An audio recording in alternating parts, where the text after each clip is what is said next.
Vinyl Gang, we have a special What's Spinning for you today. And as you can see, it's just me and this new album by Midland called Barely Blue. But before we get to that, I want to remind you all to kind of discover our YouTube channel. We want you to subscribe. We want you to comment, share, like, do all of those things. There's so much stuff on our YouTube channel for you to consume, and we want to encourage you to do that. Now, let's get back to Barely Blue by Midland. I kind of got obsessed with this band about 3 years ago, maybe 4.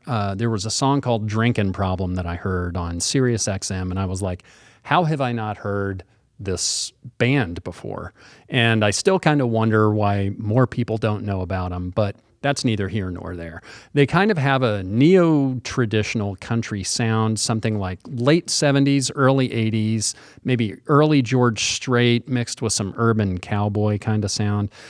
There's definitely some callback to the Eagles there, but the thing that really makes this band stand out is the quality of the songs. This is their 4th studio album, produced by Dave Cobb, because after they heard Sturgill Simpson's album in 2014, when they were first formed, they wanted to work with Dave Cobb, and they finally got the chance to on this album. And the results are pretty great. Now, they've always wanted to try to make their albums sound a little more like they do when they play live. So there's definitely a live feeling on this record that maybe is more obvious than it is on a lot of their other stuff. They recorded this over 3 weeks in 2023 at the end of the year at Dave Cobb's studio in Savannah, Georgia. And they said that this is the most fun they've ever had recording a record.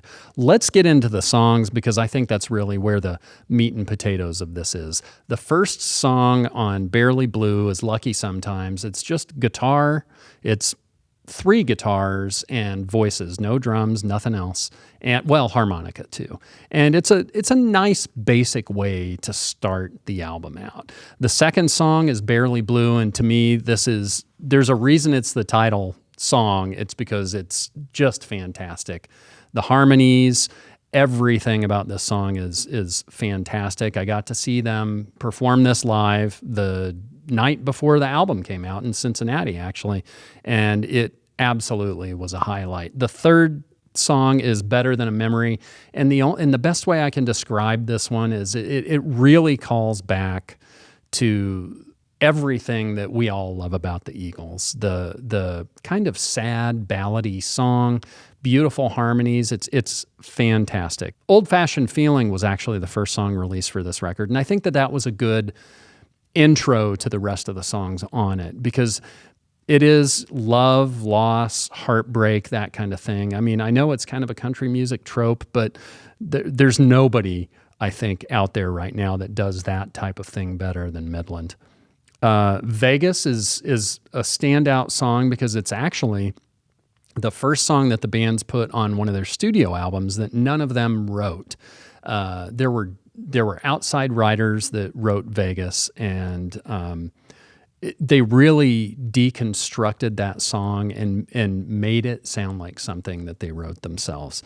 Baby, It's You, kind of just your traditional ballad that's dedicated to someone that you love, and that's a great song as well.